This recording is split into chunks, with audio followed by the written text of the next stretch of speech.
ونصلي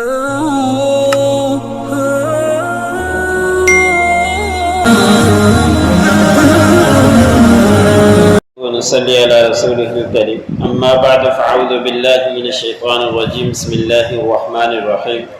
ولقد كتبنا في الزبور من بعد الذكر أن الأرض يرثها عبادي الصالحون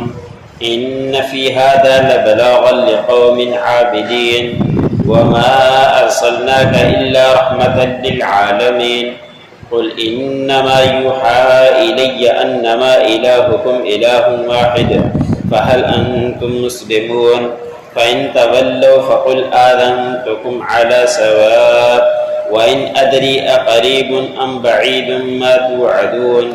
إنه يعلم الجهر من القول ويعلم ما تكتمون وإن أدري لعله فتنة لكم ومتاع إلى حين قال رب احكم بالحق وربنا الرحمن المستعان على ما تصفون۔ سورۃ الانبیاء کا درس چل رہا ہے۔ اسی سورت کی آیت نمبر 105 سے لے کر 112 تک تلاوت کی گئی اور سورۃ الانبیاء مکمل ہوئی۔ اللہ رب العزت نے فرمایا کہ ہم نے زبور میں لکھ دیا ہے اور ایسے ہی ہم نے نصیحت لکھ دی ہے، زمین کے وارث ہوں گے میرے نیک بندے۔ اب اس زمین سے کون سی زمین مراد ہے؟ مفسرین نے لکھا ہے کہ اس سے زمین سے مراد آسمانوں یعنی جنت کی زمین ہے۔ دنیا کی زمین بھی کچھ مفسرین نے مراد لی ہے، لیکن اصل مطلب اس کا یہی ہے کہ اس سے مراد قیامت میں جنت کی زمین ہے، اور جنت کی زمین بڑی زرخیز ہے۔ حضور صلی اللہ علیہ وسلم نے بھی فرمایا کہ تم ذکر اذکار کر کے آؤ، اپنے درخت لگا کر آؤ، اپنے پودے دنیا کے اندر ہی لگا کر آ جاؤ، اور جنت کی زمین بڑی زرخیز ہے۔ جتنا ذکر اذکار کرو گے تمہاری اتنی ہی زمین وہاں قیامت کے دن پودے لگا دیے جائیں گے، درخت لگا دیے جائیں گے۔ تو پھر اللہ رب العزت نے فرمایا کہ ہم نے بات زبور میں بھی لکھ دی۔ زبور سے مراد یہی جو پہلے صحیفے ہیں ان کے اندر یہ بات موجود ہے، اور ذکر سے مراد مفسرین نے لکھا ہے کہ لوح محفوظ کے اندر یہ بات اللہ رب العزت نے لکھ دی ہے کہ زمین کے وارث میرے نیک ہی بندے ہوں گے۔ جو نیکی کر کے آئیں گے دنیا کے اندر انہی کو اللہ رب العزت قیامت کے دن جنت کا وارث بنائے گا۔ پھر اللہ رب العزت نے فرمایا کہ بے شک اس میں البتہ پہنچانا ہے اس قوم کے لیے جو عبادت کرنے والے ہیں، جو اللہ کے نیک بندے ہیں، ان کے لیے یہ بات پہنچا دیں کہ قیامت کے دن قائم ہوگی اور وہاں زمین کے وارث تم ہی بنائے جاؤ گے، کہ اگر عبادت کرو گے، نیکی اختیار کرو گے تو تمہارے لیے وہ بات پہنچا دی گئی ہے اور تم کامیاب ہو کر آخرت میں جنت کے اندر ہی جاؤ گے۔ پھر اللہ رب العزت نے آپ صلی اللہ علیہ وسلم کے متعلق بیان فرمایا کہ ہم نے آپ کو دونوں جہان کے لیے رحمت بنا کر بھیجا ہے، اور لیکن جو اس سے فائدہ حاصل نہ کرے وہ الگ بات ہے، لیکن آپ صلی اللہ علیہ وسلم مسلمانوں کے لیے بھی رحمت ہے، کافروں کے لیے بھی رحمت ہے۔ لیکن کافر اس بات کو نہیں مانتے، راہ راست پر نہیں آتے۔ اس کی مثال مفسرین نے لکھا ہے کہ جس طرح سورج ہے، سورج ہر کسی کو روشنی پہنچاتا ہے، لیکن کوئی سورج سے روشنی نہ لینا چاہے، اپنے آپ کو بند کمرے میں کر دے اور سورج کی روشنی کے آئے لیکن وہ بند کمرہ اور ہر چیز اس نے بند کر رکھی ہو تو اس کو روشنی نہیں پہنچ سکتی۔ ایسے ہی آپ صلی اللہ علیہ وسلم دونوں جہان کے لیے رحمت بنا کر بھیجے گئے ہیں، لیکن کوئی اس سے فائدہ حاصل نہیں کر سکتا تو اپنے اوپر نقصان کر رہا ہے اور خود ہی اپنے آپ کو دبا رہا ہے، لیکن آپ صلی اللہ علیہ وسلم تو رحمت بنا کر ہی بھیجے گئے ہیں۔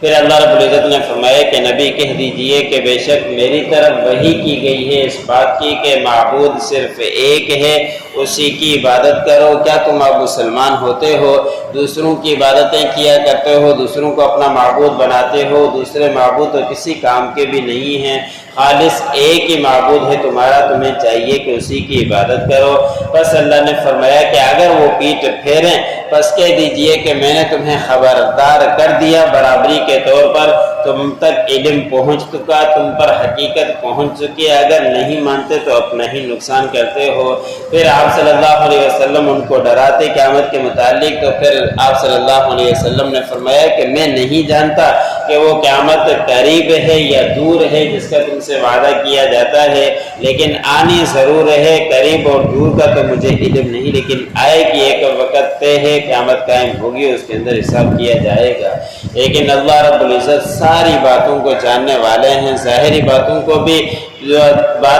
اللہ رب العزت جانتے ہیں، اور ان باتوں کو بھی جانتے ہیں جو کچھ تم چھپاتے ہو، سب کچھ اللہ رب العزت کے علم میں ہے۔ اللہ سے کوئی بات مخفی نہیں، کوئی بھی بات چھپی ہوئی نہیں۔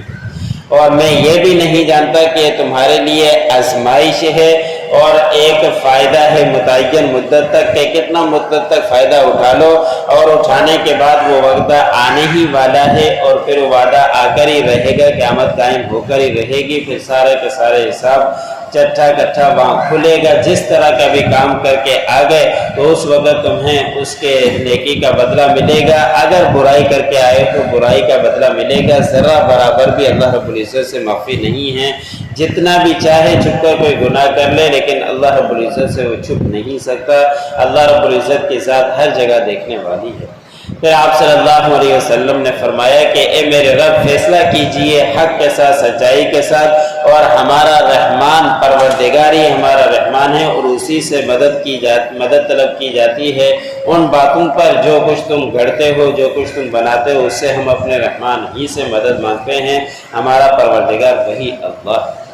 وَلَقَدْ كَتَبْنَا فِي الزَّبُورِ مِن بَعْدِ ذِكْرٍ، اور تحقیق ہم نے لکھ دیا زبور میں اور نصیحت کے بعد، یعنی لوح محفوظ کے اندر بھی یہ بات لکھ دی ہے، أَنَّ الْأَرْضَ يَرِثُهَا عِبَادِيَ الصَّالِحُونَ، کہ بے شک زمین اس کے وارث میرے نیک بندے ہیں۔ إِنَّ فِي هَذَا لَبَلَاغًا لِقَوْمٍ عَابِدِينَ، بے شک اس میں البتہ پہنچانا ہے اس قوم کے لیے جو عبادت کرنے والی ہے۔ وَمَا أَرْسَلْنَاكَ إِلَّا رَحْمَةً لِلْعَالَمِينَ، نہیں ہم نے آپ کو بھیجا مگر رحمت بنا کر دونوں جہان والوں کے لیے۔ قُلْ إِنَّمَا يُوحَىٰ إِلَيَّ أَنَّمَا إِلَٰهُكُمْ إِلَٰهٌ وَاحِدٌ، کہہ دیجئے کہ بے شک وحی کی جاتی ہے میری طرف، بے شک تمہارا معبود ایک ہی معبود ہے۔ فَهَلْ أَنْتُمْ مُسْلِمُونَ، پس کیا تم مسلمان ہوتے ہو؟ فَإِن تَوَلَّوْا فَقُلْ آذَنْتُكُمْ، پس اگر وہ پیٹ پھیرے تو پس آپ کہہ دیجئے کہ میں خبردار کر چکا تمہیں، عَلَىٰ سَوَاءٍ، برابری کے طور پر، وَإِنْ أَدْرِ أَقَرِيبٌ أَمْ بَعِيدٌ مَا تُوعَدُونَ، اور میں نہیں جانتا کہ وہ قریب ہے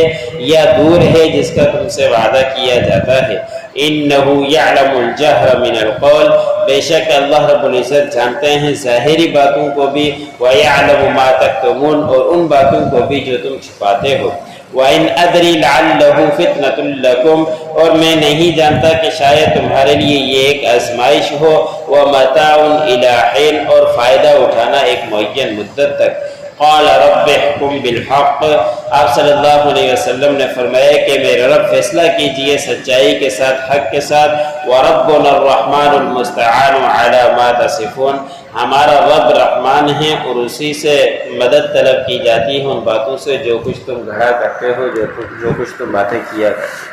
جو پڑھا سنا لوں۔